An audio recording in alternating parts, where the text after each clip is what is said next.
নমস্কাৰ বন্ধু বান্ধৱীসকল, welcome back to my channel Assamese astro' and vastu tips. 20 অক্টোবৰ 2021 বুধবাৰে শ্ৰী শ্ৰী লক্ষ্মী পূজাৰ শুভ মুহূৰ্ত পৰিছে। 19 অক্টোবৰ মঙলবাৰে সন্ধিয়া 6:35 পূৰ্ণিমা আৰম্ভ হ'ব আৰু 20 অক্টোবৰৰ ৰাতি 7:28 পূৰ্ণিমা শেষ হ'ব। এইখিনি সময়ত আপোনালোকে নিৰামিষ ভোজন কৰিব।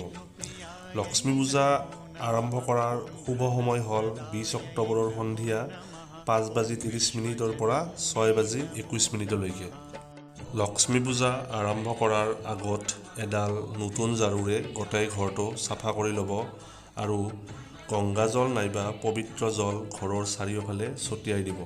তাৰপিছত ঘৰৰ মুখ্য দুৱাৰৰ দুয়োপিনে দুটা চাকি জ্বলাই ল'ব। তাৰপিছত ৰঙা কাপোৰ এখন মজিয়াত পাৰি তাৰ ওপৰত কেইটামান চাউল দি তাত লক্ষ্মী আৰু গণেশৰ ফটো নাইবা মূৰ্তি স্থাপন কৰি ল'ব। মূৰ্তিৰ সোঁফালে সুলক্ষণযুক্ত ঘৰ এটা স্থাপন কৰিব আৰু বাওঁফালে স্বাস্তিক চিহ্ন এটা বনাই তাত ধান, টকা পইচা, সোণ, ৰূপ ইত্যাদি থ'ব আৰু ধূপ ধূনা চাকি জ্বলাই লক্ষ্মী মাৰ আৰাধনা কৰিব। লক্ষ্মী দেৱীক পদুম ফুল অৰ্পণ কৰিব পাৰিলে লক্ষ্মী দেৱী যথেষ্ট সন্তুষ্ট হয়। প্ৰসাদ হিচাপে লক্ষ্মী দেৱীক পঞ্চামৃত, পায়স, নাৰিকলৰ লাড়ু, বাতাচা ইত্যাদি অৰ্পণ কৰিব পাৰিব।